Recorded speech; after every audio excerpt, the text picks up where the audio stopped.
Hello. Today we're going to talk about quality over quantity or quantity over quality.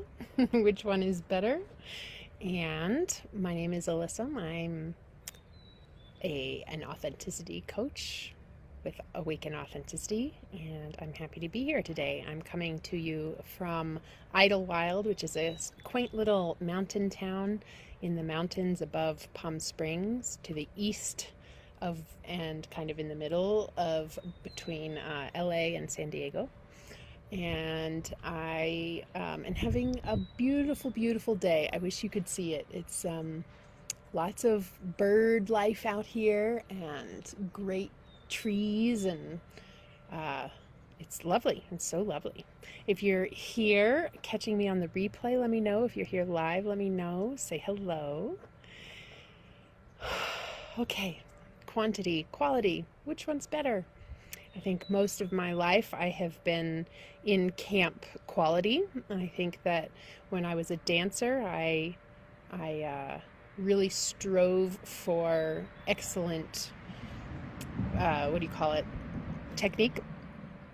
And as a teacher, I tried to teach good technique.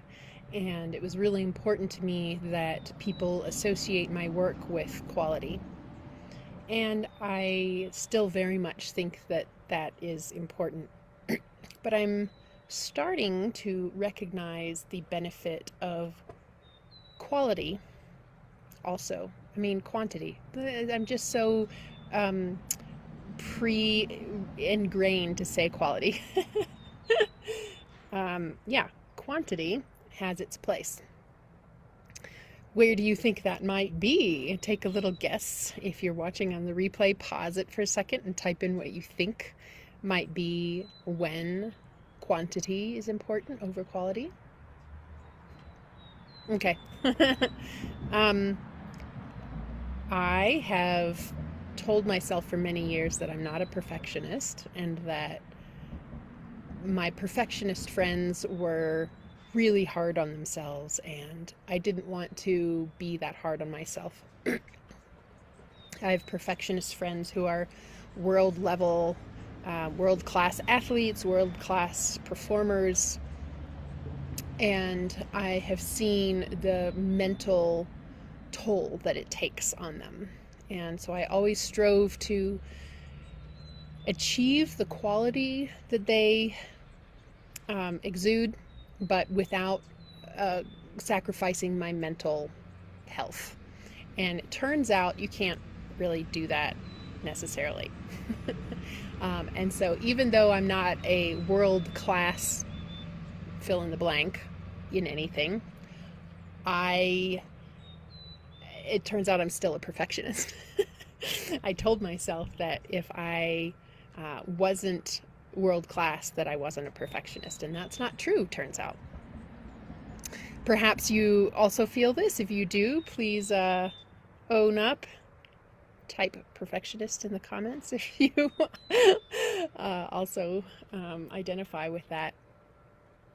And one of the things that we as perfectionists do is tell ourselves that we're going to get to this thing when we're ready, or that thing when we have finished doing something that makes, there's always a bottleneck of some sort, and we can't do it properly until, whatever is ready is ready. Or when maybe we're not ready, or maybe we're not good enough, or maybe we haven't achieved enough. There's always something keeping us from actually achieving what it is that we say that we want to achieve.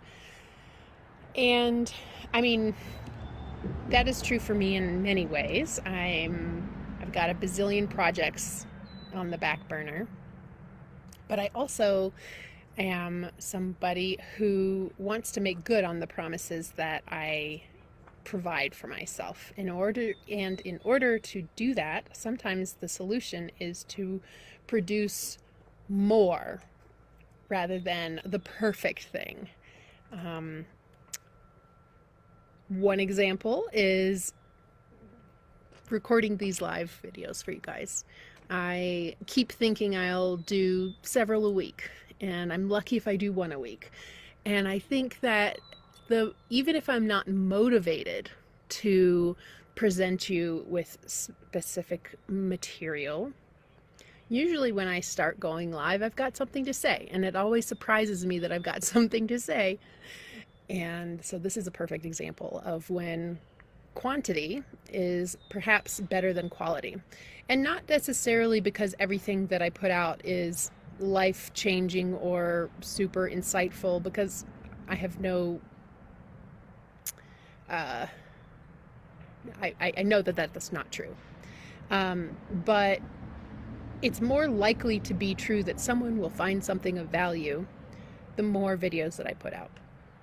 And so my goal is to continue putting these out and to continue showing up more often than I may be motivated to do so. So if this is something that you struggle with as a perfectionist, what is the thing that you could show up and it would probably help you if you did it more consistently rather than at a peak level? You know what I mean? What is that thing? And because it has been shown that if you type something in or, tell someone about your intentions, you're much more likely to actually follow through. I invite you to write down what you would like to be more consistent with in the comments, and we can help hold each other accountable. Deal? I hope you guys are doing well. I'll talk to you later. Bye.